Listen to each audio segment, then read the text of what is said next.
Right now economic situation ਕਿੱਦਾਂ ਦੀ ਜਿਹੜੀ ਉਹ ਚੱਲ ਰਹੀ ਆ, ਕੀ ਰਿਐਲਿਟੀ ਆ, ਗਰਾਊਂਡ ਰਿਐਲਿਟੀ ਆਪਾਂ ਨੂੰ ਇਕਨੋਮੀ ਦੀ ਕੀ ਨਜ਼ਰ ਆ ਰਹੀ ਆ, ਪ੍ਰੈਜ਼ੈਂਟਲੀ ਕੀ ਸਿਚੁਏਸ਼ਨ ਆ। ਜੇ ਆਪਾਂ ਕਿਤੇ ਵੀ ਗੱਲ ਕਰੀਏ ਤੇ ਹਰ ਬੰਦੇ ਨੂੰ ਇਹੀ ਕਹਿੰਦੇ ਕਿ ਕੰਮਕਾਰ ਕਿਦਾਂ ਦਾ, ਤੇ ਅੱਜ ਕੱਲ ਇਹੀ ਹੈ ਕਿ ਹਾਂ ਜੀ ਅੱਜ ਕੱਲ ਆਲਮੋਸਟ ਹਰ ਕੰਮਕਾਰ ਦਾ ਹੀ ਮਾੜਾ, ਓਵਰਆਲ ਸਿਚੁਏਸ਼ਨ ਜਿਹੜੀ ਹੈ ਖਰਾਬ ਹੀ ਹੈਗੀ ਹੈ। ਇਸ ਟਾਈਮ ਮਹਿੰਗਾਈ ਵੱਧਦੀ ਪਈ ਹੈ, ਅਨਐਮਪਲੋਇਮੈਂਟ ਜਿਹੜੀ ਹੈ ਉਹ ਵੱਧਦੀ ਪਈ ਹੈ, ਤੇ ਓਵਰਆਲ ਜਿਹੜੀ ਹਾਊਸ ਹੋਲਡ ਸਿਚੁਏਸ਼ਨ ਹੈ, ਜਿਹੜਾ ਕਰਜ਼ਾ ਜੇ ਆਪਾਂ ਗੱਲ ਕਰ ਲਈਏ 1.3 ਟ੍ਰਿਲੀਅਨ ਡਾਲਰ ਜਿਹੜਾ ਕ੍ਰੈਡਿਟ ਕਾਰਡ ਦਾ ਕਰਜ਼ਾ ਪੂਰੇ ਯੂਐਸ ਦੇ ਲੋਕਾਂ ਦੇ ਉੱਤੇ ਹੈਗਾ, ਔਰ ਹਰ ਘਰ ਦੇ ਉੱਤੇ ਤਕਰੀਬਨ $10,000 ਦਾ ਕ੍ਰੈਡਿਟ ਕਾਰਡ ਦਾ ਕਰਜ਼ਾ ਹੈਗਾ। So situation is not as good ਜਿੰਨੀ ਉਹ 2-4 ਸਾਲ ਪਹਿਲਾਂ ਹੈਗੀ। ਜਿੱਦਾਂ ਤੁਸੀਂ ਇਸ ਦੇ ਵਿੱਚ ਸ਼ੇਅਰ ਕੀਤਾ ਵੀ ਜਿਹੜਾ ਪਿਛਲਾ ਪ੍ਰਸ਼ਾਸਨ ਸੀ ਉਸ ਦੌਰਾਨ ਇਨਫਲੇਸ਼ਨ ਸਭ ਤੋਂ ਜ਼ਿਆਦਾ ਜਿਹੜੀ ਉਹ ਵਧੀ, ਹੁਣ ਥੋੜੀ ਜੀ ਥੱਲੇ ਨੂੰ ਆਈ ਨੋ ਕੋਵਿਡ ਤੋਂ ਬਾਅਦ ਦੇ ਵਿੱਚ ਇਹ ਹੋਣਾ ਹੀ ਸੀਗਾ, ਸਾਰਿਆਂ ਨੂੰ ਇਹ ਅੰਦਾਜ਼ਾ ਹੀ ਸੀਗਾ ਵੀ ਇਹ ਚੀਜ਼ ਜਿਹੜੀ ਉਹ ਵਾਪਰਨੀ ਆ। ਕੋਵਿਡ ਦੀ ਐਮਰਜੈਂਸੀ ਡਿਕਲੇਰੇਸ਼ਨ ਹੁੰਦੀ ਆ, ਫਿਰ ਅਚਨਚੇਤੇ ਅਨਇੰਪਲੋਇਮੈਂਟ ਬਹੁਤ ਤੇਜ਼ੀ ਨਾਲ ਤਾਂ ਜਾਂਦੀ ਆ, ਫਿਰ ਨੋਟ ਇੰਨੇ ਜ਼ਿਆਦਾ ਛਾਪਦੇ ਆ, ਫਿਰ ਇਨਫਲੇਸ਼ਨ ਜਿਹੜੀ ਆ ਉਹ ਵੱਧਦੀ ਆ। ਕੀ ਆਪਾਂ ਉੱਥੋਂ ਥੋੜਾ ਕੁਝ ਸਟੇਬਲ ਹੋ ਪਾ ਰਹੇ ਆ ਜਾਂ ਸਿਚੁਏਸ਼ਨ ਉਦਾਂ ਦੀ ਉਦਾਂ ਜਿਉਂ ਦੀ ਤਿਉਂ ਹੀ ਚੱਲ ਜੇ ਆਪਾਂ ਗ੍ਰਾਫ ਦੇਖੀਏ 2020 ਦੇ ਵਿੱਚ ਜਦੋਂ ਤਕਰੀਬਨ ਜਦੋਂ ਪੈਸੇ ਪ੍ਰਿੰਟ ਕਰਨੇ ਸ਼ੁਰੂ ਹੋ ਗਏ ਨੇ, ਉਦੋਂ ਤੇ ਲੋਕਾਂ ਨੇ ਬੜੇ ਇੰਜੋਏ ਕੀਤਾ, ਔਰ ਉਹਦੇ ਬਾਅਦ ਦੇਖੋ ਕਿ ਮਨੀ ਪ੍ਰਿੰਟਿੰਗ ਦੇ ਬਾਅਦ 20 ਤੋਂ ਬਾਅਦ ਗ੍ਰਾਫੜਾ ਉੱਤੇ ਜਾਂਦਾ ਗਿਆ, ਔਰ 22 ਦੇ ਬਾਅਦ ਜਾ ਕੇ ਜਿਹੜਾ ਥੱਲੇ ਆਉਣਾ ਸ਼ੁਰੂ ਹੋਇਆ, ਔਰ ਐਡਮਿਨਿਸਟ੍ਰੇਸ਼ਨ ਜਿਹੜੀ ਪਿਛਲੀ ਲਾਸਟ ਜਾਂਦੇ ਆ ਆਲਮੋਸਟ ਜਿਹੜਾ ਹੈ ਕਿ ਇਨਫਲੇਸ਼ਨ ਕੰਟਰੋਲ ਦੇ ਵਿੱਚ। ਹੁਣ ਇਸ ਟਾਈਮ ਅਜੇ ਵੀ ਕਿਉਂਕਿ ਇਸ ਟਾਈਮ ਕੋਈ ਪ੍ਰਿੰਟਿੰਗ ਪੈਸੇ ਮੈਂ ਨਹੀਂ ਚੱਲਦਾ, ਇਸ ਟਾਈਮ ਜਿਹੜੀ ਸਿਚੁਏਸ਼ਨ ਜੇ ਐਜ਼ ਇਟ ਇਜ਼ ਰਹੇ ਤੇ ਚੀਜ਼ਾਂ ਜਿਹੜੀਆਂ ਨੇ ਮਚ ਬੈਟਰ ਕੰਟਰੋਲ ਦੇ ਵਿੱਚ ਹੈਗੀਆਂ ਨੇ। ਆਪਣੇ ਜਿਹੜੇ ਗਵਾਂਢੀ ਮੁਲਕ ਆ, ਖਾਸ ਕਰਕੇ ਜਿਹੜੇ ਕੈਨੇਡਾ ਤੇ ਮੈਕਸੀਕੋ ਆ, ਇਹਨਾਂ ਨਾਲ ਕੋਈ ਡੀਲ ਅਜੇ ਕੋਈ ਬਣ ਰਹੀ ਹੈ? ਕਿਉਂਕਿ ਆਪਣੀ ਇਕਨੋਮੀ ਤੇ ਉਹਨਾਂ ਦੀ ਇਕਨੋਮੀ ਆਪਸ ਦੇ ਵਿੱਚ ਇੰਨੀਆਂ ਕਿ ਜ਼ਿਆਦਾ ਇੰਟਰਟਵਾਈਨਡ ਆ, ਇੱਕ ਦੇ ਉੱਤੇ ਅਸਰ ਆਬਵੀਅਸਲੀ ਦੂਜੇ ਦੇ ਉੱਤੇ ਪੈਂਦਾ ਹੀ ਪੈਂਦਾ। ਬਿਲਕੁਲ, ਔਰ ਖਾਸ ਕਰਕੇ ਜਿਹੜੀ ਸਾਡੀ ਯੂਐਸ ਦੀ ਇਕਨੋਮੀ ਇਹਦਾ ਅਸਰ ਤਾਂ through world global ripple effect ਪੈਂਦਾ, ਚਾਹੇ ਕੋਈ ਬੰਦਾ ਵੀਅਤਨਾਮ 'ਚ ਬੈਠਾ ਜਾਂ ਇੰਡੀਆ 'ਚ ਬੈਠਾ, ਓਵਰਆਲ ਇਫੈਕਟ ਇਹਦਾ ਇੰਪੈਕਟ ਉਹਦਾ ਪੂਰਾ ਪੈਣਾ। ਔਰ ਇੱਕ ਖਾਸ ਕਰਕੇ ਜਿਹੜੀਆਂ ਦੋ ਇਕਨੋਮੀਆਂ ਨੇ ਇਹ ਤਾਂ ਬਿਲਕੁਲ ਨਾਲ ਹੀ ਜੁੜੀਆਂ ਹੋਈਆਂ ਨੇ, ਚਾਹੇ ਇੰਪੋਰਟ ਦੀ ਗੱਲ ਕਰ ਲਈਏ ਚਾਹੇ ਐਕਸਪੋਰਟ ਦੀ ਗੱਲ ਕਰ ਲਈਏ। ਇੱਕ ਪਾਸੇ ਨਿਰਮਲ ਮਾਨ ਜੀ ਆਪਾਂ ਨੂੰ ਯੂਐਸ ਦੀ ਇਕਨੋਮੀ ਦੀ ਦਾਦ ਵੀ ਦੇਣੀ ਪੈਣੀ ਹੈ, ਈਵਨ ਦੋ ਆਪਾਂ ਪਿਛਲੇ ਤਕਰੀਬਨ 4 ਸਾਲਾਂ ਤੋਂ ਇਹ ਸੁਣਦੇ ਆ ਰਹੇ ਆ ਗਿਆ ਰਿਸੈਸ਼ਨ ਹੋ ਗਿਆ, ਪੈ ਜਾਣਾ ਪਟਾਕਾ, ਇਹ ਹੈ ਉਹ ਹੈ, ਪਰ ਆਪਾਂ ਸਰਵਾਈਵ ਕਰੀ ਜਾ ਰਹੇ ਆ। ਇੰਨੀ ਕੁ ਰੋਬਸਟ ਦਾ ਅਮਰੀਕਨ ਇਕਨੋਮੀ ਹੈਗੀ ਆ ਵੀ ਸਰਵਾਈਵ ਕਰ ਰਹੀ ਹੈ ਇੰਨੇ ਲਗਾਤਾਰ ਉੱਤੇ ਹਮਲੇ ਕਹਿ ਲਓ ਜਾਂ ਇਹ ਜਿਹੜੇ ਜੂਝ ਰਿਹਾ ਉਹਦੇ ਵਿੱਚ ਬਾਵਜੂਦ ਵੀ। ਡਾਲਰ ਦੀ ਡੋਮੀਨੇਸ਼ਨ ਤੇ ਵਰਲਡ ਵਾਈਡ ਜਿਹੜੀ ਹੈਗੀ ਹੈ, ਸਪੈਸ਼ਲੀ ਜਿਹੜੀ ਨਿਕਸਨ ਨੇ ਸ਼ੁਰੂ ਕੀਤੀ ਸੀ ਪੈਟਰੋ ਡਾਲਰ ਦੀ ਇੰਨੇ ਸਾਲ ਦੀ, ਉਹਦੀ ਡੋਮੀਨੇਸ਼ਨ ਦਾ ਜਿਹੜਾ ਐਡਵਾਂਟੇਜ ਹੈ ਉਹ ਤਾਂ ਬਣੀ ਹੈ ਔਰ ਬਣੀ ਰਹਿਣੀ ਚਾਹੀਦੀ ਹੈ। ਤਾਂ ਹੀ ਕਿਤੇ ਨਾ ਕਿਤੇ ਜਿਹੜੀ ਬ੍ਰਿਕਸ ਨੂੰ ਧਮਕੀ ਦਿੱਤੀ ਜਾ ਰਹੀ ਹੈ ਕਿ ਨਾ ਤੁਸੀਂ ਪੈਰਲਲ ਕਰੰਸੀ ਨਾ ਖੜੀ ਕਰੋ, ਕਿਉਂਕਿ ਜੇ ਉਹ ਹੋ ਗਈ ਤਾਂ ਫਿਰ ਵੱਡੇ ਇਸ਼ੂਜ਼ ਹੋਣੇ ਨੇ। ਆਫ ਕੋਰਸ ਬਾਕੀ ਜਿੰਨੀਆਂ ਇਕਨੋਮੀਆਂ ਨੇ ਉਹ ਵੀ ਡਾਲਰ ਦੇ ਉੱਤੇ ਡਿਪੈਂਡੈਂਟ ਨੇ, ਅਜੇ ਤੱਕ ਵੀ ਦੁਨੀਆ ਦੀ ਰਿਜ਼ਰਵ ਕਰੰਸੀ ਵੀ ਡਾਲਰ ਹੈ, ਸੋ ਉਹਦਾ ਐਡਵਾਂਟੇਜ ਕਿਤੇ ਨਾ ਕਿਤੇ ਆਉਣ ਵਾਲੇ ਟਾਈਮ ਦੇ ਵਿੱਚ ਵੀ ਰਹਿਣਾ। ਜਦੋਂ ਹੁਣ ਟਰੰਪ ਪ੍ਰਸ਼ਾਸਨ ਨੇ ਦੇਖੋ ਉਹਨਾਂ ਦੇ ਕੈਂਪੇਨ ਟ੍ਰੇਲ ਦੇ ਉੱਤੇ ਇੱਕ ਵਾਅਦਾ ਸੀਗਾ ਲੋਕਾਂ ਦੇ ਨਾਲ ਵੀ ਜਿਹੜੀਆਂ ਕੀਮਤਾਂ ਵਧੀਆਂ ਆ ਉਹਨਾਂ ਨੂੰ ਆਪਾਂ ਘਟਾਵਾਂਗੇ, ਅਫੋਰਡੇਬਲ ਜਿਹੜਾ ਉਹ ਬਣਾਵਾਂਗੇ, ਕੀ ਉਹਦੇ ਵਿੱਚ ਆਪਾਂ ਕਾਮਯਾਬ ਹੋ ਪਾ ਰਹੇ? ਅਨਇੰਪਲੋਇਮੈਂਟ ਦਰ ਨੂੰ ਲੈ ਕੇ ਕੀ ਸਿਚੁਏਸ਼ਨ ਜਿਹੜੀ ਉਹ ਇਸ ਟਾਈਮ ਜਿਹੜੀ ਉਹ ਚੱਲ ਰਹੀ ਆ? ਰੀਸੈਂਟ ਗ੍ਰੈਜੂਏਟਸ ਜਾਂ ਜਿਨ੍ਹਾਂ ਨੂੰ ਲੇਆਫਸ ਹੋਏ ਆ ਉਹਨਾਂ ਦੀ ਕੀ ਸਥਿਤੀ ਜਿਹੜੀ ਹੈ ਇਸ time? Employment slightly on rise ਹੈਗੀ ਹੈ, ਹਾਂਜੀ, ਔਰ ਇਹਦੇ ਵਿੱਚ ਮਲਟੀਪਲ ਫੈਕਟਰਸ ਹੈਗੇ ਨੇ।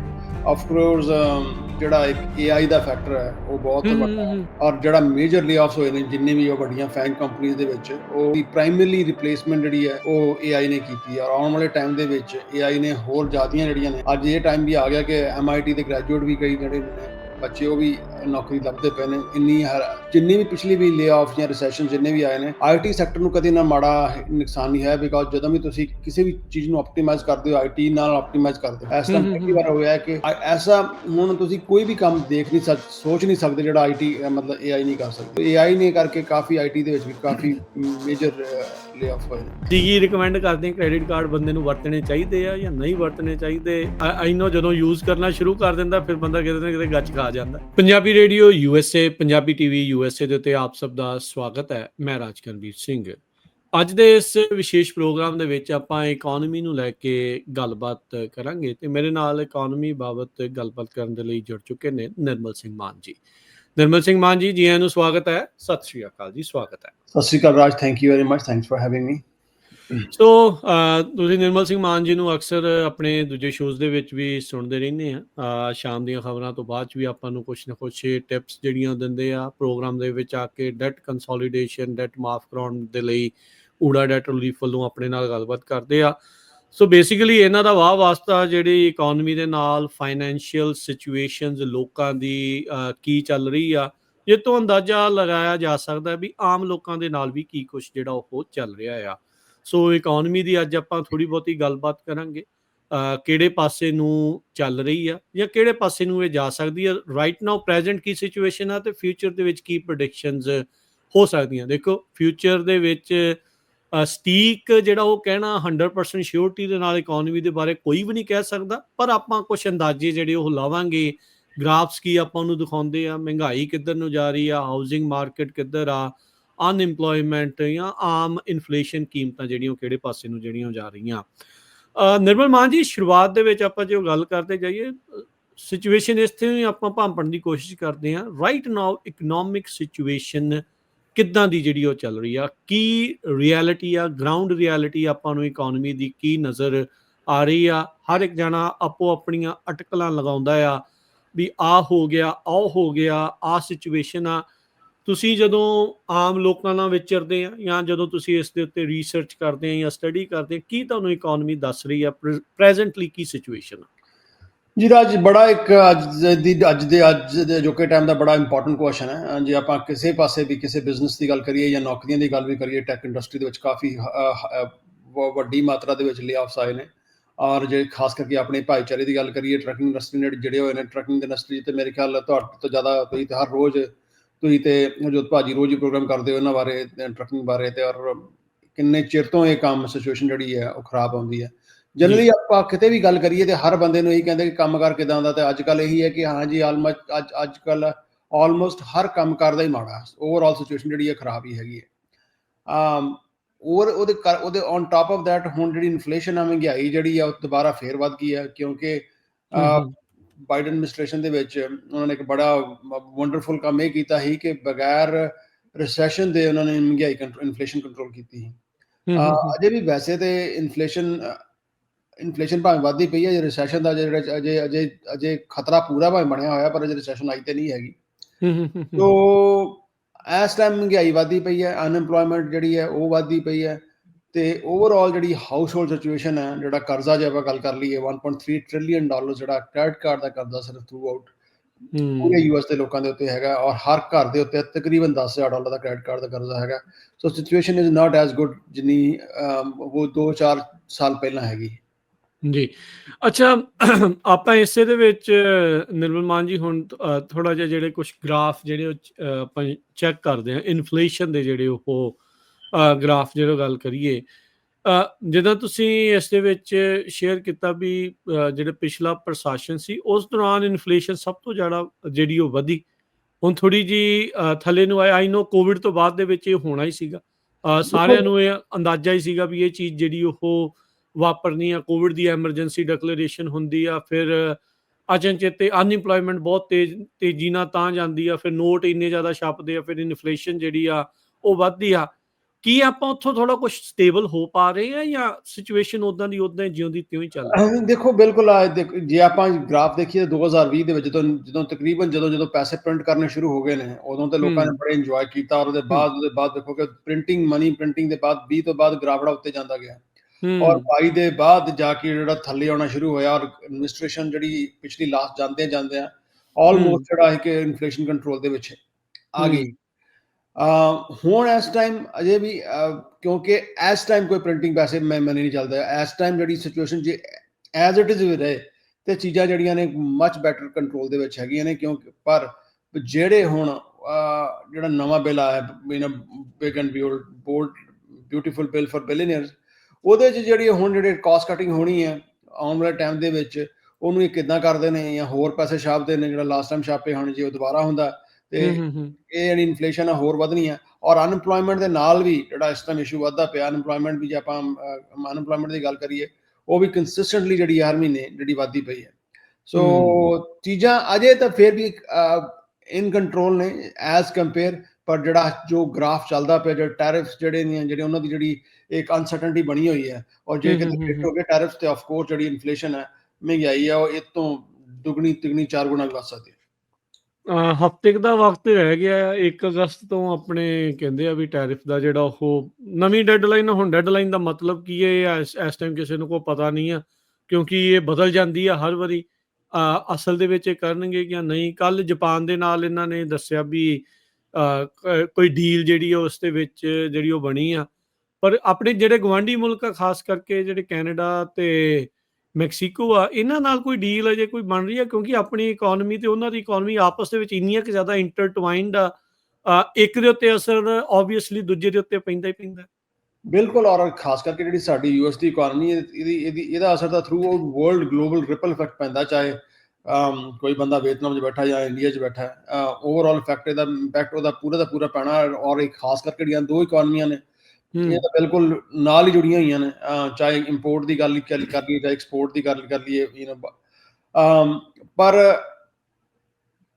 ਜਿੱਦਾਂ ਤੁਸੀਂ ਕਿਹਾ ਕਿ ਹੁਣ ਅਗਲੀ ਡੈਡਲਾਈਨ ਕਿੱਦਣ ਆਉਂਦੀ ਹੈ। ਪਹਿਲਾਂ ਵਾਲੀ ਗੱਲ ਉਹ ਜਸਪਾਲ ਭੱਟੀ ਵਾਲੀ, ਜੋ ਕਿ ਮੀਟਿੰਗ ਦੇ ਵਿੱਚ ਅਗਲੀ ਮੀਟਿੰਗ ਡਿਸਾਈਡ ਕਰ ਲਈ। ਇਹ ਨਾ ਕਿ ਇਸ ਡੈਡਲਾਈਨ ਤੋਂ ਅਗਲੀ ਡੈਡਲਾਈਨ ਡਿਸਾਈਡ ਕਰਤੀ ਜਾਏ। ਆਈ ਥਿੰਕ ਕਿ ਕਿਤੇ ਨਾ ਕਿਤੇ ਰੀਅਲਾਈਜੇਸ਼ਨ ਤੇ ਹੈਗੀ ਹੈ ਇਹਨਾਂ ਨੂੰ, ਐਡਮਿਨਿਸਟ੍ਰੇਸ਼ਨ ਨੂੰ, ਕਿ ਟੈਰਿਫਸ ਦੇ ਨਾਲ ਸਾਨੂੰ ਨੁਕਸਾਨ ਜ਼ਿਆਦਾ ਹੋਣਾ। ਪਰ ਆਈ ਥਿੰਕ ਕਿ ਦੈਟਸ ਦਾ ਓਨਲੀ ਵੇ। ਜਿਹੜੀ ਉਹਨਾਂ ਦੀ ਇੱਕ ਬੁਲੀ ਕਰਨ ਦਾ ਤਰੀਕਾ ਜਾਂ ਇੱਕ ਤਰ੍ਹਾਂ ਦਾ ਦੂਜੀ ਕੰਟਰੀ ਨੂੰ ਡਰਾਉਣ ਦਾ ਤਰੀਕਾ, ਸਿਰਫ ਟੈਰਿਫਸ ਕਰਕੇ ਡਰਾ ਸਕਦੇ ਆ। ਸੋ ਲੈਟਸ ਸੀ ਕਿ ਹੁੰਦੇ ਕਿ ਨਹੀਂ ਹੁੰਦੇ। ਪਰ ਜੇ ਟੈਰਿਫਸ ਵਾਕਿਆ ਆਏ ਤੇ that is not going too good for economy. ਔਰ ਹਰ ਬੰਦੇ ਨੂੰ ਲੰਮਾ ਚੌੜਾ ਕਾਫੀ ਇੰਨੇ ਜ਼ਿਆਦਾ ਫਾਈਨੈਂਸ਼ੀਅਲ ਜਿਹੜੇ ਲਾਸਸ ਹੋ ਸਕਦੇ ਨੇ ਕਿ ਆਉਣ ਵਾਲੇ 2 4 5 ਸਾਲ ਉਹਨਾਂ ਨੂੰ ਰੀਕੂਪ ਕਰਨ ਲੱਗ ਜਾਣ, ਜੇ ਵਾਕਿਆ ਜਿਹੜੇ ਟੈਰਿਫ ਪ੍ਰਪੋਜ਼ ਕੀਤੇ ਨੇ, ਜੋ ਸਾਰੇ ਦੇ ਸਾਰੇ ਇੰਪਲੀਮੈਂਟ ਹੋ ਜਾਂਦੇ। ਅੱਛਾ, ਤੁਸੀਂ ਕੀ ਲਿਸਨ ਕਰ ਰਹੇ ਆ ਗਰਾਊਂਡ ਦੇ ਉੱਤੇ? ਕੀ ਲਿਸਨ ਕਰ ਰਹੇ ਆ? ਤੁਹਾਡੇ ਆਪਣੇ ਕਲਾਇੰਟਲ ਤੋਂ ਕੀ ਤੁਹਾਨੂੰ ਪਤਾ ਲੱਗ ਰਿਹਾ? ਆਮ ਲੋਕਾਂ ਨਾਲ ਜਦੋਂ ਗੱਲ ਕਰ ਰਹੇ ਹੋ, ਕੀ ਕਹਿ ਰਹੇ ਆ? ਬੋਝੇ 'ਚ ਸਾਰਿਆਂ ਦੇ ਮੋਹਰੀ ਹੋਈ ਆ, ਇਹ ਆਪਾਂ ਨੂੰ ਇਹ ਅੰਦਾਜ਼ਾ ਹੈਗਾ ਅੱਜ ਦਾ ਨਹੀਂ। ਹੁਣ ਕਈ ਚਿਰ ਤੋਂ ਆਪਾਂ ਇਹ ਰਿਅਲਾਈਜ਼ ਕਰ ਰਹੇ ਹਾਂ, ਚੀਜ਼ਾਂ ਮਹਿੰਗੀਆਂ, ਇਨਫਲੇਸ਼ਨ, ਜਿੱਦਾਂ ਆਪਾਂ ਆਪਣੇ ਸਾਹਮਣੇ ਆਪਾਂ ਗ੍ਰਾਫ ਜਿਹੜੇ ਉਹ ਆਪਾਂ ਸ਼ੋਅ ਕੀਤੇ ਆ। ਗਰਾਊਂਡ ਤੇ ਕੀ ਲੋਕਾਂ ਦੀ ਸਥਿਤੀ ਚੱਲ ਰਹੀ ਹੈ, ਕੀ ਕਹਿ ਰਹੇ ਨੇ? ਲੋਕੀ ਨਾ ਡਿਨਾਈਲ ਦੇ ਵਿੱਚ ਹੈਗੇ ਨੇ। ਆਈ ਥਿੰਕ ਕਿਤੇ ਨਾ ਕਿਤੇ ਸਾਡੀ ਕਮਿਊਨਿਟੀ ਨੇ ਪ੍ਰਾਇਮਰਲੀ ਥਰੂ ਆਊਟ, ਸਿਰਫ ਮੈਂ ਇਹ ਨਹੀਂ ਕਹਿੰਦਾ ਕਿ ਸਾਡੀ ਆਪਣੀ ਪੰਜਾਬੀ ਸਿੱਖ ਕਮਿਊਨਿਟੀ ਨੇ, ਓਵਰਆਲ ਸਾਰੇ ਇੰਡੀਅਨਸ ਨੇ, ਚਾਹੇ ਉਹ ਈਵਨ ਆਪਾਂ ਖਾਸ ਕਰਕੇ ਕਹਿ ਲਈਏ ਅਲਟਰਾ ਰਾਈਟ ਵਿੰਗ ਮੋਦੀ ਭਗਤ ਵਾਲੇ ਜਿਹੜਾ ਹੈਗੇ, ਸਭ ਨੇ ਬੜਾ ਟਰੰਪ ਨੂੰ ਸਪੋਰਟ ਕੀਤਾ ਹੈ। ਤੇ ਹੁਣ ਇਹ ਕਿਸੇ ਲੋਕੀ ਠੱਗੇ ਮਹਿਸੂਸ ਕਰਦੇ ਪਏ ਨੇ ਕਿ ਉਹਨਾਂ ਨੂੰ ਇੱਕ ਆਸ ਸੀ ਕਿ ਹਾਂ ਵੀ ਟਰੰਪ ਆਏਗਾ, ਜਿੱਦਾਂ ਲਾਸਟ ਟਾਈਮ ਪੈਸੇ ਛਪਣ ਲੱਗ ਪਏ ਹਨ, ਫ੍ਰੀ ਪੈਸੇ ਮਿਲਣ ਲੱਗ ਪਣਗੇ, ਲਹਿਰਾਂ ਬਹਿਰਾਂ ਹੋ ਜਾਣਗੀਆਂ। ਸੋ ਹੁਣ ਡਿਨਾਈਲ 'ਚ ਨੇ ਕਿ ਹਾਂ ਵੀ 1-2 ਮਹੀਨੇ ਹੋਰ, 4 ਮਹੀਨੇ ਹੋਰ। ਹੁਣ ਬੰਦਾ ਇਹ ਵੀ ਨਹੀਂ ਮੰਨਦੇ ਪਏ ਕਿ ਸ਼ਾਇਦ ਕਿ ਹਾਂ ਵੀ things are not going to get better right away. ਤੇ ਮੋਸਟਲੀ ਜਿਹੜਾ ਵੀ ਆਪਣਾ ਕਮਿਊਨਿਟੀ ਹੈ ਜੇ ਡਿਨਾਈਲ 'ਚ, ਆਈ ਥਿੰਕ ਕਹਿੰਦੇ ਵੀ ਕਿ 2 ਮਹੀਨੇ, 4 ਮਹੀਨੇ, 6 ਮਹੀਨੇ, ਕਦੇ ਤਾਂ ਕਦੇ ਕੰਮ ਵਾਪਸ ਆਉਣਾ। ਬਟ ਲਾਈਕ ਜਿੱਦਾਂ ਤੁਸੀਂ ਕਿਹਾ, ਕਿਸੇ ਨੂੰ ਪਤਾ ਨਹੀਂ ਕਦੋਂ ਵਾਪਸ ਆਉਣਾ ਕੰਮ, ਅੱਜ ਹੋਣਾ ਕਿ 2 ਮਹੀਨੇ ਨੂੰ ਹੋਣਾ। Nobody really knows. And unfortunately problem ਇਹ ਹੈ ਕਿ ਜਿੰਨੇ ਵੀ ਐਡਮਿਨਿਸਟ੍ਰੇਸ਼ਨ ਦੇ ਵਿੱਚ ਟੌਪ ਪੋਜੀਸ਼ਨਸ ਤੇ ਹੈਗੇ ਨੇ, ਜਿਹੜੇ ਡਿਲੀਵਰ ਕਰ ਸਕਦੇ ਨੇ, ਉਹ ਥੋੜ੍ਹੇ ਜਿਹੇ ਨੌਸਿੱਖੀਏ ਨੇ। ਤੇ ਜ਼ਿਆਦਾ ਆਸ ਕਰਨੀ ਮਿਰਕਲਸ ਦੀ ਐਡਮਿਨਿਸਟ੍ਰੇਸ਼ਨ ਕੋਲ ਥੋੜ੍ਹੀ ਜਿਹੀ, ਆਈ ਥਿੰਕ ਫਾਰ ਫੈਚ ਸੋਚ ਹੋਗੀ। ਆਈ ਥਿੰਕ ਮੁਸ਼ਕਿਲ ਲੱਗਦਾ। ਸੋ ਨਹੀਂ, ਪੋਸਚਰ ਸਟਰੋਂਗ ਕਰ ਰਹੇ ਆ, ਪਰ ਉਹ ਪਿੱਛੇ ਕਿੰਨਾ ਕੁ ਜ਼ਿਆਦਾ ਸਟਰੋਂਗ ਅਸਲ ਦੇ ਵਿੱਚ ਹੈਗਾ ਹੈ ਕਿ ਨਹੀਂ? ਪਰ ਇੱਕ ਪਾਸੇ ਨਿਰਮਲ ਮਾਨ ਜੀ, ਆਪਾਂ ਨੂੰ ਯੂਐਸ ਦੀ ਇਕੋਨਮੀ ਦੀ ਦਾਦ ਵੀ ਦੇਣੀ ਪੈਣੀ ਹੈ। ਈਵਨ ਦੋ ਆਪਾਂ ਪਿਛਲੇ ਤਕਰੀਬਨ 4 ਸਾਲਾਂ ਤੋਂ ਇਹ ਸੁਣਦੇ ਆ ਰਹੇ, ਆ ਗਿਆ ਰਿਸੈਸ਼ਨ, ਹੋ ਗਿਆ, ਪੈ ਜਾਣਾ ਪਟਾਕਾ, ਇਹ ਹੈ ਉਹ ਹੈ, ਪਰ ਆਪਾਂ ਸਰਵਾਈਵ ਕਰੀ ਜਾ ਰਹੇ ਆ। ਇੰਨੀ ਕੁ ਰੋਬਸਟ ਦਾ ਅਮਰੀਕਨ ਇਕੋਨਮੀ ਹੈਗੀ ਆ ਵੀ ਸਰਵਾਈਵ ਕਰ ਰਹੀ ਹੈ ਇਹ ਇੰਨੇ ਲਗਾਤਾਰ ਉੱਤੇ ਹਮਲੇ ਕਹਿ ਲਓ ਜਾਂ ਇਹ ਜਿਹੜੇ ਜੂਝ ਰਿਹਾ ਉਹਦੇ ਵਿੱਚ ਬਾਵਜੂਦ ਵੀ। ਦੇਖੋ, ਡਾਲਰ ਦੀ ਡੋਮੀਨੇਸ਼ਨ ਤੇ ਵਰਲਡ ਵਾਈਡ ਜਿਹੜੀ ਹੈਗੀ ਹੈ, ਆਈ ਮੀਨ ਸਪੈਸ਼ਲੀ ਜਿਹੜੀ ਨਿਕਸਨ ਨੇ ਸ਼ੁਰੂ ਕੀਤੀ ਸੀ ਪੈਟਰੋ ਡਾਲਰ ਦੀ ਇੰਨੇ ਸਾਲ ਦੀ, ਉਹਦੀ ਡੋਮੀਨੇਸ਼ਨ ਦਾ ਜਿਹੜਾ ਐਡਵਾਂਟੇਜ ਹੈ ਉਹ ਤਾਂ ਬਣੀ ਹੈ ਔਰ ਬਣੀ ਰਹਿਣੀ ਚਾਹੀਦੀ ਹੈ। ਤਾਂ ਹੀ ਕਿਤੇ ਨਾ ਕਿਤੇ ਜਿਹੜੀ ਬ੍ਰਿਕਸ ਨੂੰ ਧਮਕੀ ਦਿੱਤੀ ਜਾ ਰਹੀ ਹੈ ਕਿ ਨਾ ਤੁਸੀਂ ਪੈਰਲਲ ਕਰੰਸੀ ਨਾ ਖੜੀ ਕਰੋ, ਕਿਉਂਕਿ ਜੇ ਉਹ ਹੋ ਗਈ ਤਾਂ ਫਿਰ ਵੱਡੇ ਇਸ਼ੂਜ਼ ਹੋਣੇ ਨੇ। ਆਫ ਕੋਰਸ ਬਾਕੀ ਜਿੰਨੀਆਂ ਇਕੋਨਮੀਆਂ ਨੇ ਉਹ ਵੀ ਡਾਲਰ ਦੇ ਉੱਤੇ ਡਿਪੈਂਡੈਂਟ ਨੇ। ਅਜੇ ਤੱਕ ਵੀ ਦੁਨੀਆ ਦੀ ਰਿਜ਼ਰਵ ਕਰੰਸੀ ਵੀ ਡਾਲਰ ਆ। ਸੋ ਉਹਦਾ ਐਡਵਾਂਟੇਜ ਕਿਤੇ ਨਾ ਕਿਤੇ ਆਉਣ ਵਾਲੇ ਟਾਈਮ ਦੇ ਵਿੱਚ ਵੀ ਰਹਿਣਾ ਸਟਰੋਂਗ ਹੈਗੀ ਹੈ। ਪਰ ਜਿਹੜਾ ਜਦੋਂ ਲਾਸਟ ਟਾਈਮ ਜਿੱਦਾਂ ਕਿਹਾ ਕਿ ਓਵਰ ਪ੍ਰਿੰਟਿੰਗ ਕਰਨ ਲੱਗ ਪੈਂਦੇ ਪੈਸੇ ਦੀ, ਜਿੱਦਾਂ ਮੈਂ ਯੂਜ਼ ਕਰਦਾ ਹੁੰਦਾ ਕਿ ਹਾਂ ਜੀ ਉਹ ਸ਼ਰਾਬ ਪੀਣ ਵਾਲਾ ਹਿਸਾਬ ਹੈ, ਜਦੋਂ ਬੰਦਾ ਪੀਣ ਡਿਆ ਹੁੰਦਾ ਤਾਂ ਇੰਜੋਏ ਕਰਦਾ, ਪਰ ਨੈਕਸਟ ਡੇ ਹੈਂਗਓਵਰ ਲੱਗਦਾ, ਸਿਰ ਦੁਖਦਾ। ਉਹ ਹਿਸਾਬ ਹੈ ਕਿ ਹੁਣ ਜੇ ਜਿੱਦਾਂ ਜਿਹੜੇ ਟੈਕਸ ਕੱਟਸ ਜਿਹੜਾ ਪੈਸਾ ਜਿਹੜਾ ਫਿਜ਼ੀਕਲ ਕੰਜ਼ਰਵੇਟਿਵ ਹੈਗੇ ਹਨ ਜਿਹੜੇ ਰਿਪਬਲਿਕਨਸ, ਉਹ ਜਿਹੜੀ ਹੈ ਉਸ ਏਜੰਡੇ ਤੋਂ ਦੂਰ ਹੋ ਕੇ ਸਿਰਫ ਬਿਲੀਅਨਰਸ ਨੂੰ ਵੱਡੇ ਟੈਕਸ ਕੱਟ ਦਿੱਤੇ ਜਾ ਰਹੇ ਨੇ। ਉਹਦਾ ਇੰਪੈਕਟ ਹੁਣ ਰਾਈਟ ਵੇ ਤੇ ਨਹੀਂ ਪਤਾ ਲੱਗਣਾ, ਪਰ ਆਉਣ ਵਾਲੇ 4-5 ਸਾਲ ਦੇ ਵਿੱਚ ਇਹਦਾ ਜਿਹੜਾ ਓਵਰਆਲ ਨੁਕਸਾਨ ਜ਼ਿਆਦਾ ਹੋਣ ਦੇ ਚਾਂਸਸ ਨਜ਼ਰ ਆ ਰਹੇ। ਸੋ ਇਸ ਬਿੱਲ ਨੂੰ ਜਿੱਦਾਂ ਪੇਸ਼ ਕੀਤਾ ਗਿਆ ਵੀ ਇਹ ਹਰ ਇੱਕ ਆਮ ਇਨਸਾਨ ਦੇ ਲਈ ਇਹ ਤੁਹਾਡੇ ਲਈ ਟੈਕਸ ਕੱਟ ਜਿਹੜਾ ਉਹ ਲੈ ਕੇ ਆਊਗਾ, ਪਰ ਜੋ ਮੁਲਾਂਕਣ ਕੀਤਾ ਜਾ ਰਿਹਾ ਕਿਸੇ ਨੂੰ 1% ਬਚ ਰਿਹਾ, ਕਿਸੇ ਨੂੰ ਕੁਛ % ਬਚ ਰਿਹਾ, ਪਰ ਜਿੱਦਾਂ ਤੁਸੀਂ ਸ਼ੁਰੂਆਤ 'ਚ ਕਿਹਾ ਵੀ ਬਿਗ ਬਿਊਟੀਫੁਲ ਬਿੱਲ ਫਾਰ ਬਿਲੀਅਨੇਅਰਸ ਵੀ ਉਹਨਾਂ ਨੂੰ ਕਾਫੀ ਜ਼ਿਆਦਾ ਇਸ ਦੇ ਵਿੱਚ ਮੁਨਾਫਾ ਜਾਂ ਫਾਇਦਾ ਜਿਹੜਾ ਹੋਣਾ ਆ। ਜਿਸ ਤਰੀਕੇ ਦੇ ਨਾਲ ਇਹਨਾਂ ਨੇ ਕੈਂਪੇਨ ਸ਼ੁਰੂਆਤ ਕੀਤੀ ਜਾਂ ਦੂਜਾ ਟਰਮ ਸਟਾਰਟ ਕੀਤੀ ਨਿਰਮਲ ਮਾਨ ਜੀ ਵੀ ਆਪਾਂ ਵੇਸਟ ਜਿਹੜਾ ਉਹ ਘੱਟ ਕਰ ਦੇਣਾ, ਜਿਹੜਾ ਡੈਟ ਆ ਉਸ ਨੂੰ ਆਪਾਂ ਘਟਾ ਦੇਣਾ, ਕੀ ਇਹਨਾਂ ਬਿਲਸ ਦੇ ਜ਼ਰੀਏ ਜਾਂ ਇਹਨਾਂ ਪਾਲਿਸੀਜ਼ ਦੇ ਜ਼ਰੀਏ ਕੀ ਨਜ਼ਰ ਆਉਂਦਾ ਹੈ ਵੀ ਵਾਕਿਆ ਆਪਾਂ ਇਸ ਦੇ ਵਿੱਚ ਘਟਾ ਪਾਵਾਂਗੇ ਨੈਸ਼ਨਲ ਡੈਟ? ਨੈਸ਼ਨਲ ਡੈਟ ਤੇ ਆਬਵੀਅਸਲੀ ਵੱਧਦਾ ਹੀ ਨਜ਼ਰ ਆਉਂਦਾ ਪਿਆ, ਜਿਹੜੇ ਕੱਟਸ ਮਿਲਦੇ ਪਏ ਨੇ। ਜਿਹੜਾ ਇਹਨੂੰ ਵੇਸਟੇਜ ਦੀ ਗੱਲ ਕਰਦੇ ਪਏ ਨੇ ਉਹ ਬਹੁਤ ਹੀ ਜਿਹੜੇ ਮਤਲਬ ਜੇ ਆਪਾਂ ਗੱਲ ਕਰੀਏ ਕਿ ਹਾਂ ਵੀ ਕਿਤੇ 100 ਮਿਲੀਅਨ ਬਚਾ ਲਿਆ, ਕਿਤੇ 200 ਮਿਲੀਅਨ ਬਚਾ ਲਿਆ, ਪਰ ਗੱਲ ਕਰਦੇ ਪਏ ਹਨ $2 ਟ੍ਰਿਲੀਅਨ ਦੀ, ਉਹ ਤਾਂ ਕਿਤੇ ਉਹਦੇ ਲਾਗੇ ਚਾਗੇ ਵੀ ਨਹੀਂ ਕਿਤੇ ਗੱਲ ਪਹੁੰਚੀ। ਜੇ 200 ਮਿਲੀਅਨ ਵੀ ਬਚਾ ਲਿਆ ਓਵਰਆਲ ਦੈਟ ਇਜ਼ ਨਥਿੰਗ। ਔਰ ਛੋਟੇ ਛੋਟੇ ਪ੍ਰੋਗਰਾਮਸ ਦੇ ਉੱਤੇ ਕੱਟ ਕਰ ਲਿਆ ਜੀ, PBS ਤੇ ਕੱਟ ਕਰ ਲਿਆ ਜੀ, ਬਾਕੀ ਹੋਰ ਜਿਹੜੇ USAID ਹੈਗੀਆਂ ਨੇ, ਜਿਹੜੀਆਂ ਛੋਟੀਆਂ ਛੋਟੀਆਂ ਜਿਹੜੇ ਓਵਰਆਲ ਜਿਹੜੀ charity programme throughout world wide ਚੱਲਦੇ ਪਏ ਨੇ, ਉਹਨਾਂ ਨੂੰ ਕੱਟ ਕਰਕੇ ਤੇ ਮਤਲਬ ਟੈਕਨੀਕਲੀ ਜਿਹੜਾ ਓਵਰਆਲ ਜਿਹੜਾ ਐਕਚੁਅਲ ਕੈਪੀਟਲਿਜ਼ਮ ਵੱਲ ਜਾਂਦਾ ਜਿਹੜਾ ਏਜੰਡਾ ਹੈ ਕਿ ਬਿਲਕੁਲ ਆਫ ਕੋਰਸ ਕੰਟਰੀ ਤਾਂ ਕੈਪੀਟਲਿਸਟ ਇਸੇ ਪ੍ਰਿੰਸੀਪਲ ਦੇ ਉੱਤੇ ਬਣੀ ਹੈ ਔਰ ਇਹ ਚਾਹੀਦਾ ਵੀ ਹੈ। ਕਿਤੇ ਨਾ ਕਿਤੇ ਦੂਜੀ ਪਾਰਟੀ ਵੱਲ ਦਾ ਜਿਹੜਾ ਰੁਝਾਨ ਕਿ ਹਰ ਬੰਦੇ ਨੂੰ ਇੰਨਾ ਜ਼ਿਆਦਾ ਵੈਲਫੇਅਰ ਦਿੱਤਾ ਜਾਏ, ਉਹ ਤੋਂ ਵੀ ਲੋਕੀ ਪਰੇਸ਼ਾਨ ਨੇ। ਪਰ ਜਿਹੜਾ ਡੈਫਿਸਿਟ ਇਹਨਾਂ ਜਿਹੜੇ ਬਿਲਸ ਦੇ ਨਾਲ ਆਉਣਾ ਹੈ, ਜਿਹੜਾ ਓਵਰ $2 ਟ੍ਰਿਲੀਅਨ ਦਾ ਆਉਣ ਵਾਲੇ ਟਾਈਮ ਦੇ ਵਿੱਚ $2 ਤੋਂ $3 ਟ੍ਰਿਲੀਅਨ ਦਾ ਡੈਫਿਸਿਟ ਆਉਣਾ, ਆਈ ਡੋਂਟ ਥਿੰਕ ਕਿ ਉਹਦਾ ਔਰ ਇਹਨੂੰ ਸਾਰੇ ਜਿਹੜੇ ਬਿਲਸ ਨੇ ਉਹਨੂੰ ਰਿਵਰਸ ਕਰਨਾ ਨਾ ਸੌਖਾ ਨਹੀਂ ਹੈਗਾ। ਟੈਕਸ ਵਧਾਉਣੇ ਬਹੁਤ ਜ਼ਿਆਦਾ ਔਖੇ ਨੇ ਬਿਕੋਜ਼ ਉਹਦੇ ਇੱਕ ਪੂਰਾ ਇੱਕ ਹਿਡਨ ਏਜੰਡਾ ਹੁੰਦਾ। ਸੋ ਆਈ ਥਿੰਕ ਲੌਂਗ ਰਨ ਦੇ ਵਿੱਚ ਜਿਹੜਾ ਓਵਰਆਲ ਜਿਹੜਾ ਨੁਕਸਾਨ ਹੈ ਇਹਦਾ ਅਮਰੀਕਾ ਨੂੰ ਆਈ ਥਿੰਕ ਕੋਈ 25 ਤੋਂ 30 ਸਾਲ ਪਿੱਛੇ ਚਲਾ ਗਿਆ, ਜਿਹੜੀਆਂ ਪਾਲਿਸੀ ਜਿਹੜੀ ਨਵੀਆਂ ਆਈਆਂ ਨੇ। ਵੱਡੀ ਗੱਲ ਕਹਿ ਰਹੇ ਆ ਵੀ ਤੁਸੀਂ 2-3 ਦਹਾਕੇ ਪਿੱਛੇ ਚਲੇ ਜਾਣਾ economically, that's a big thing. ਹਰ ਪਾਸੇ ਚਾਹੇ ਕਿਸੇ ਦੀ, ਚਾਹੇ ਉਹ ਕੋਈ ਇਕਨੋਮੀ ਪਾਲਿਸੀਜ਼ ਹੈਗੀਆਂ ਨੇ, ਚਾਹੇ ਉਹ এনवायरमेंटल ਪਾਲਿਸੀਜ਼ ਨੇ, ਚਾਹੇ ਉਹ ਆਪਣੀਆਂ ਫੋਸਿਲ ਫਿਊਲਸ ਨੂੰ ਦੁਬਾਰਾ ਕੱਢਣਾ ਵਾਸਤੇ ਕਰਨਾ, ਜਿਹੜੀਆਂ ਪਾਲਿਸੀਜ਼ ਗਾਂਹ ਵਧੂ ਹਨ, ਕਰੰਟ ਐਡਮਿਨਿਸਟ੍ਰੇਸ਼ਨ ਹਰ ਚੀਜ਼ ਨੂੰ ਪਿੱਛੇ ਲੈ ਕੇ ਜਾਂਦੀ ਪਈ ਹੈ। ਸਾਰਾ ਫੋਸਿਲ ਫਿਊਲਸ ਮੋਰ ਚਾਹੀਦੇ ਨੇ, ਜਿਹੜੀ ਆ ਗ੍ਰੀਨ ਐਗਰੀਮੈਂਟਸ ਨੂੰ ਉਹਦੇ ਵਿੱਚੋਂ ਦੁਬਾਰਾ ਪੈਰਿਸ ਕਲਾਈਮੇਟ ਐਗਰੀਮੈਂਟ ਤੇ ਦੁਬਾਰਾ ਫਿਰ ਆਪਣੇ ਆਪ ਨੂੰ ਕੱਢ ਲੈਣਾ।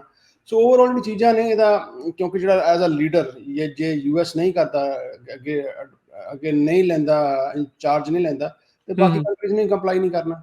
ਓਵਰਆਲ ਨੁਕਸਾਨ ਜਿਹੜਾ ਹੈ ਲੌਂਗ ਰਨ ਦੇ ਵਿੱਚ ਆਈ ਥਿੰਕ ਲੰਮਾ ਨੁਕਸਾਨ ਹੋਣਾ, ਇਕਨੋਮੀ ਸਭ ਕੁਝ ਪਾ ਕੇ। ਜੀ ਜਦੋਂ ਹੁਣ ਟਰੰਪ ਪ੍ਰਸ਼ਾਸਨ ਨੇ ਦੇਖੋ ਉਹਨਾਂ ਦੇ ਕੈਂਪੇਨ ਟ੍ਰੇਲ ਦੇ ਉੱਤੇ ਇੱਕ ਵਾਅਦਾ ਸੀਗਾ ਲੋਕਾਂ ਦੇ ਨਾਲ ਵੀ ਜਿਹੜੀਆਂ ਕੀਮਤਾਂ ਵਧੀਆਂ ਉਹਨਾਂ ਨੂੰ ਆਪਾਂ ਘਟਾਵਾਂਗੇ, ਅਫੋਰਡੇਬਲ ਜਿਹੜਾ ਉਹ ਬਣਾਵਾਂਗੇ, ਕੀ ਉਹਦੇ ਵਿੱਚ ਆਪਾਂ ਕਾਮਯਾਬ ਹੋ ਪਾ ਰਹੇ?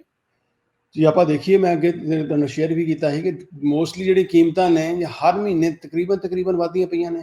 ਜੇ ਆਪਾਂ ਸਿਰਫ ਜੂਨ 24 ਤੋਂ ਲੈ ਕੇ ਜੂਨ 25 ਦੀ ਕੀਮਤਾਂ ਕਰ ਲਈਏ ਤੇ ਹਰ 27% ਸਿਰਫ ਆਂਡਿਆਂ ਦੀ, ਕਾਫੀ ਦੀ, ਇਹ ਸਿਰਫ ਮੋਟਾ ਜਿਹੜਾ ਚੀਜ਼ ਤੁਸੀਂ ਦੇਖਦੇ ਪਏ ਹੋ, ਇਹ ਬਿਲਕੁਲ ਬੇਸਿਕ ਨੈਸੈਸਿਟੀ ਜ਼ਰੂਰਤਾਂ ਨੇ, ਜਿਹਦੇ 'ਚ ਗੈਸ ਨੇ, ਆਪਣਾ ਖਾਣ ਪੀਣ ਦਾ ਸਮਾਨ ਹੈ। ਸੋ ਇਹ ਲਗਜ਼ਰੀ ਚੀਜ਼ਾਂ ਨਹੀਂ, ਬੇਸਿਕ ਨੈਸੈਸਿਟੀ ਚੀਜ਼ਾਂ ਜਿਹੜੀਆਂ ਨੇ 10 ਤੋਂ ਲੈ ਕੇ 30% ਤੱਕ, 27% ਤੱਕ ਵਧੀਆਂ ਪਈਆਂ ਨੇ ਇੱਕ ਸਾਲ ਦੇ ਵਿੱਚ। ਅਜੇ ਵੀ ਕੰਸਿਸਟੈਂਟਲੀ ਵਧੀਆਂ ਪਈਆਂ ਨੇ। ਜੇ ਤੁਸੀਂ ਮਈ ਤੋਂ ਲੈ ਕੇ ਕਰੋ, ਮਈ ਤੇ ਜੂਨ ਦੇ ਵਿੱਚ ਹੀ ਕਰੋ, ਔਨ ਐਵਰੇਜ ਤੇ 3.5 ਤੋਂ ਲੈ ਕੇ 9% ਚੀਜ਼ਾਂ ਵਿਦਿਨ ਇੱਕ ਮਹੀਨੇ ਦੇ ਵਿੱਚ, ਪਿਛਲੇ ਮਹੀਨੇ ਦੇ ਵਿੱਚ ਵਧੀਆਂ ਪਈਆਂ ਨੇ। ਇਨਫਲੇਸ਼ਨ ਦੇ ਕੰਟਰੋਲ ਹੁੰਦੀ ਨਹੀਂ ਪਈ। ਡਾਲਰ ਦੀ ਕੀਮਤ ਘਟਦੀ ਪਈ ਹੈ ਤੇ ਚੀਜ਼ਾਂ ਹੋਰ ਮਹਿੰਗੀਆਂ ਹੁੰਦੀਆਂ ਪਈਆਂ। ਸੋ ਡਬਲ ਵਹਿਮੀ, ਮਤਲਬ ਇੱਕ ਪਾਸੇ ਤਾਂ ਤੁਹਾਡਾ ਡਾਲਰ ਜਿਹੜਾ it doesn't go that for, ਤੇ ਉਹਦੇ ਕਰਕੇ ਮਹਿੰਗੀਆਂ ਲੱਗਦੀਆਂ ਪਈਆਂ ਨੇ, ਪਲੱਸ ਹੋਰ ਚੀਜ਼ਾਂ ਮਹਿੰਗੀਆਂ ਹੁੰਦੀਆਂ ਪਈਆਂ ਨੇ। ਚੀਜ਼ਾਂ ਓਵਰਆਲ ਜਿਹੜਾ ਮਾਰਕੀਟ ਦਾ ਇੰਪੈਕਟ ਹੈ, ਜਿਹੜਾ ਇਸ ਟਾਈਮ ਰਿਸੈਸ਼ਨ ਵੱਲ ਵੱਧਦਾ ਹੋਇਆ, ਪਲੱਸ ਮਹਿੰਗਾਈ ਜਿਹੜੀ ਹੈ, ਇਹ ਵੱਡਾ ਚਿੰਤਾ ਦਾ ਕਾਰਨ ਬਣਿਆ ਹੋਇਆ। ਔਰ ਜਿੱਦਾਂ ਪ੍ਰੈਜ਼ੀਡੈਂਟ ਟਰੰਪ ਕਾਫੀ ਚਿਰ ਤੋਂ ਕਹਿ ਰਿਹਾ ਜੀ ਇੰਟਰਸਟ ਰੇਟ ਘਟਾ ਦਿਓ ਔਰ ਜੇ ਇਸ ਸਿਚੁਏਸ਼ਨ ਦੇ ਵਿੱਚ ਜਦੋਂ ਇਸ ਹੂੰ, ਟਾਈਮ ਹੂੰ, ਹੂੰ। ਇਨਫਲੇਸ਼ਨ ਵੱਧਦੀ ਪਈ ਔਰ ਉਹਦੇ ਬਾਅਦ ਇੰਟਰਸਟ ਰੇਟ ਘਟਾਤਾ ਜਾਏ, ਇਹਦਾ ਮਤਲਬ ਇਨਫਲੇਸ਼ਨ ਜਿਹੜੀ ਉਹ ਹੋਰ ਮਤਲਬ 10 ਗੁਣਾ ਵੱਧ ਸਪੀਡ ਨਾਲ ਵੱਧ ਜਾਣੀ ਹੈ। ਅੱਛਾ, ਇਹ ਨਿਰਮਲ ਮਾਨ ਜੀ, ਇਹ ਥੋੜ੍ਹੀ ਜਿਹੀ ਇਸ ਚੀਜ਼ ਨੂੰ ਥੋੜ੍ਹਾ ਹੋਰ ਖੋਲ ਕੇ ਐਕਸਪਲੇਨ ਕਰਨ ਦੀ ਕੋਸ਼ਿਸ਼ ਕਰਿਓ ਵੀ ਕਿਉਂ ਏਦਾਂ ਹੁੰਦਾ ਆ ਵੀ ਜਦੋਂ ਇੰਟਰਸਟ ਰੇਟ ਘਟ ਜਾਂਦੇ ਆ ਤੇ ਇਨਫਲੇਸ਼ਨ ਜਿਹੜੀ ਆ ਉਹ ਵੱਧ ਜਾਂਦੀ ਆ, ਕਿਉਂਕਿ ਹਾਊਸਿੰਗ ਮਾਰਕੀਟ ਨੂੰ ਲੈ ਕੇ ਇਸ ਟਾਈਮ ਸਭ ਤੋਂ ਵੱਡਾ ਜਿਹੜਾ ਰੌਲਾ ਇਹੀ ਆ, ਪਿਛਲੇ 30 ਸਾਲਾਂ 'ਚ ਸਭ ਤੋਂ ਘੱਟ ਘਰ ਜਿਹੜੇ ਉਹ ਇਸ ਟਾਈਮ ਅਮਰੀਕਾ ਦੇ ਇਤਿਹਾਸ ਦੇ ਵਿੱਚ ਜਿਹੜੇ ਉਹ ਵਿਕ ਰਹੇ ਆ।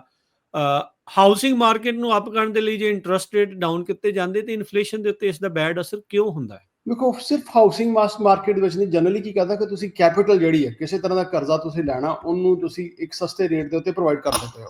ਹੂੰ, ਹੂੰ। ਹੁਣ ਹੁੰਦਾ ਕੀ ਹੈ ਕਿ ਕੋਈ ਵੀ ਚਾਹੇ ਇੰਡਸਟਰੀ ਦੇ ਵਿੱਚ ਹੈ, ਜਿਸ ਨੇ ਇੰਡਸਟਰੀ ਐਕਸਪੈਂਡ ਕਰਨੀ ਹੈ ਕਿ ਆਪਣਾ ਬਿਜ਼ਨਸ ਐਕਸਪੈਂਡ ਕਰਨਾ ਹੈ, ਉਹਦੇ ਕੋਲ ਹੁਣ ਕੈਪੀਟਲ ਬਾਰੋ ਕਰਨ ਦਾ ਜ਼ਿਆਦਾ ਪਾਵਰ ਹੈਗੀ, ਹੁਣ ਜ਼ਿਆਦਾ ਕੈਪੀਟਲ ਬਾਰੋ ਕਰ ਸਕਦਾ। ਜੀ।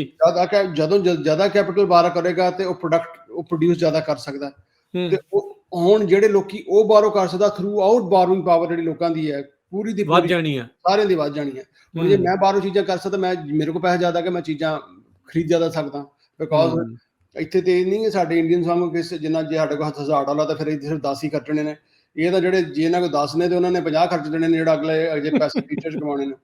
ਸੋ ਉਹ ਜਿਹੜੇ ਪੈਸੇ ਨੇ ਹੁਣ ਉਹਦੇ ਨਾਲ ਜਿਹੜੀ ਬਾਰੋਇੰਗ ਪਾਵਰ ਵੱਧ ਗਈ, ਉਹਨਾਂ ਨੇ ਸਪੈਂਡ ਜ਼ਿਆਦਾ ਕਰਨ ਲੱਗ ਪਿਆ, ਸਪੈਂਡ ਜ਼ਿਆਦਾ ਕਰਨ ਲੱਗ ਪਿਆ, ਸਮਾਨ ਜਿਹੜੀ ਚੀਜ਼ਾਂ ਦੀ ਜਿਹੜੀ ਹੈ ਉਹਦੀ ਡਿਮਾਂਡ ਜ਼ਿਆਦਾ ਵੱਧ ਗਈ,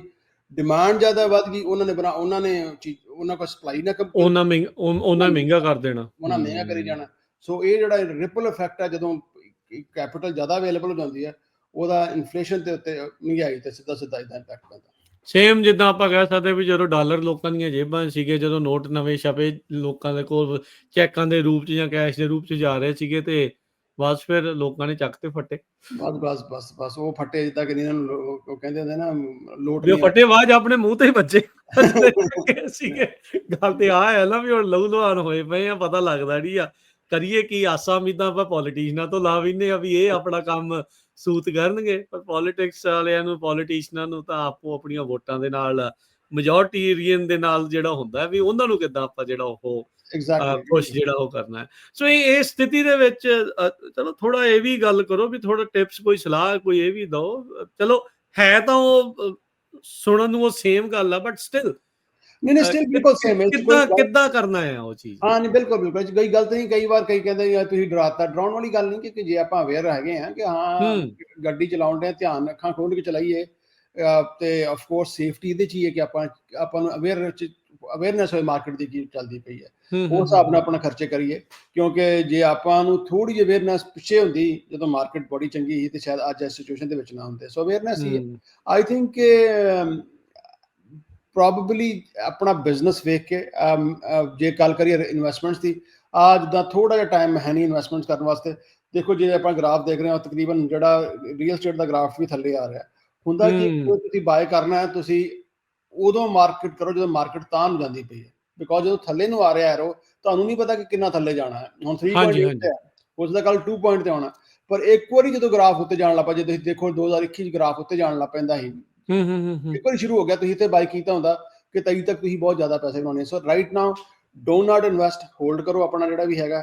ਫਾਲਤੂ ਖਰਚੇ ਜਿਹੜੇ ਨੇ, ਜਿਹੜਾ ਕੰਪਲਸਿਵ ਬਾਏ ਹੁੰਦਾ ਜੀ, ਗੱਡੀਆਂ, ਲਗਜ਼ਰੀ ਜਿਹੜੀ ਹੈਗੀ ਹੈ, ਆਈ ਥਿੰਕ ਥੋੜਾ ਜਿਹਾ ਇਸ ਟਾਈਮ ਕੰਟਰੋਲ ਕੀਤਾ ਜਾਏ। ਹਰ ਚੀਜ਼ਾਂ ਜਿਹੜੀਆਂ ਨੇ ਆਉਣ ਵਾਲੇ ਟਾਈਮ ਦੇ ਵਿੱਚ ਚੀਜ਼ਾਂ ਸਸਤੀਆਂ ਹੋਣੀਆਂ ਨੇ, ਚਾਹੇ ਘਰ ਨੇ ਚਾਹੇ ਗੱਡੀਆਂ ਨੇ, ਥਰੂ ਆਊਟ ਹਰ ਚੀਜ਼ਾਂ ਦੇ ਵਿੱਚ ਓਵਰਆਲ ਇੰਪੈਕਟ ਪੈ ਰਿਹਾ। ਘਰ ਤੇ ਕਾਫੀ ਔਨ ਐਵਰੇਜ, ਜੇ ਮੈਂ ਗੱਲ ਕਰਾਂ ਡੈਲਸ ਦੇ ਵਿੱਚ, ਤੇ ਡੈਲਸ ਏਰੀਆ ਦੇ ਵਿੱਚ 40% ਤੱਕ ਕੀਮਤਾਂ ਘਟ ਗਈਆਂ ਨੇ, ਕਿਉਂਕਿ ਬਹੁਤ ਜ਼ਿਆਦਾ ਉੱਥੇ ਘਰ ਬਣੇ ਹੋਏ ਹਨ। ਤੇ ਬਾਕੀ ਖਰੀਦਣ ਵਾਲੇ ਹੈ ਨਹੀਂ ਹੁਣ ਇਸ ਟਾਈਮ ਨਾ। ਐਗਜ਼ੈਕਟਲੀ, ਹੁਣ ਅਜੇ ਪ੍ਰੋਬਲਮ ਇਹੀ ਹੈਗੀ, ਅਜੇ ਬਾਇਰ ਘੱਟ ਨੇ। ਔਰ ਹੁਣ ਦੂਜੀ ਜਿਹੜੀ ਹੈ ਕਿ ਹੁਣ ਸਮਰ ਖਤਮ ਹੁੰਦੀ ਹੋਈ ਹੈ, ਸਮਰ ਦੇ ਵਿੱਚ ਮੈਕਸਿਮਮ ਚਾਹੇ ਜਿੰਨੀ ਮਰਜ਼ੀ ਮਾਰਕੀਟ ਖਰਾਬ ਹੈ, ਸਮਰ ਦੇ ਵਿੱਚ ਜ਼ਿਆਦਾ ਵੈਸੇ ਵੀ ਘਰ ਵਿਕਦੇ ਹੁੰਦੇ ਨੇ। ਹੁਣ ਸਮਰ ਦੇ ਬਾਅਦ ਐਕਚੁਅਲੀ ਜਿਹੜੀ ਹਾਲਾਤ ਨੇ ਉਹ ਨਜ਼ਰ ਆਉਣੇ ਸ਼ੁਰੂ ਹੋਣੇ ਨੇ ਸਤੰਬਰ ਅਕਤੂਬਰ ਦੇ ਵਿੱਚ, ਕਿ ਮਾਰਕੀਟ ਕਿੰਨਾ ਚਿਰ ਘਰ ਰੁਕਦੇ ਹੈਗੇ ਨੇ।